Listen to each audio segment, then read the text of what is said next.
you've seen me before, you might recognize me as the guy that sounds like Borat. I like you, I like sex. Nice. And that's why I'm 29 years and still single.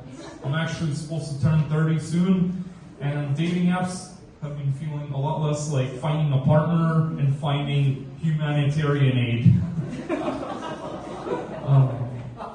If you've never seen me before, you might think I kind of look like Elon Musk. And if you're thinking the Elon Musk without money and all the weapons-grade autism, you'd be right.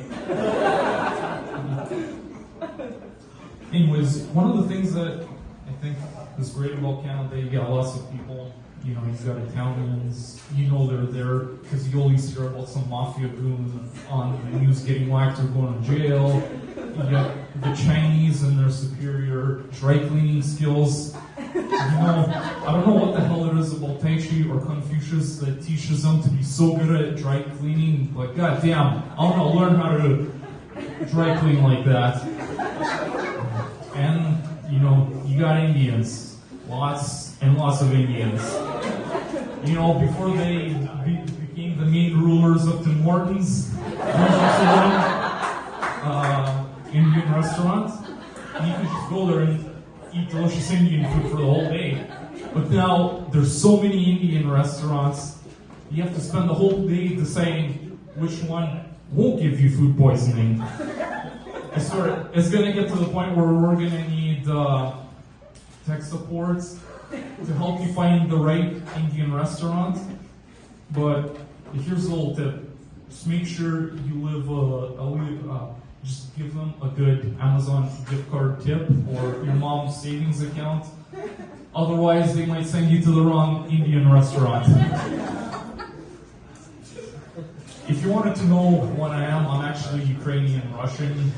My family tree isn't really a tree anymore. It looks like a ceasefire agreement. You know, our family gatherings look less Thanksgiving and more like a UN Peace Summit. You know, on Christmas, one of my grandmothers brings pierogies, the other one brings political opinions. I don't know what kind of music you guys are into here, but I'm like into old school 90s style. I think it's catchy and strange. Like, you got band names like Bare Naked Ladies. Like, imagine you go to work and somebody's like, oh, hey, what are you doing on your weekend? And you're like, oh, I'm going to see Bare Naked Ladies. Like, you're going to see a live porno show? No, turns out it's just 4 middle-aged Canadians. Not a single bare naked lady. That's false advertisement. But don't get me started on the Tragically Hip. Now, we all love them, but I'm sure they would have had a happier ending if they were called the Fortunate Hip. Imagine breaking sales records every year, and one of the band members is like, how are we doing so well? Like, I don't know, it must have something to do with not being called the Tragically Hip.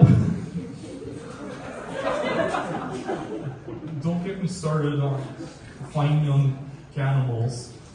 Like, what are we gonna have? Creepy old pedophiles? Imagine they're like singing on stage and like little Timmy's getting uncomfortable there. The police go up and they're like, hey, you're being a little too aggressive to the little Timmy over there. You wanna turn it down there a bit? I don't know if you guys know Nickelback. It used to be called Village Idiot. But one of their band members used to work at a coffee shop and he couldn't stop asking their employer, their customers if they wanted, you guessed it, their Nickelback.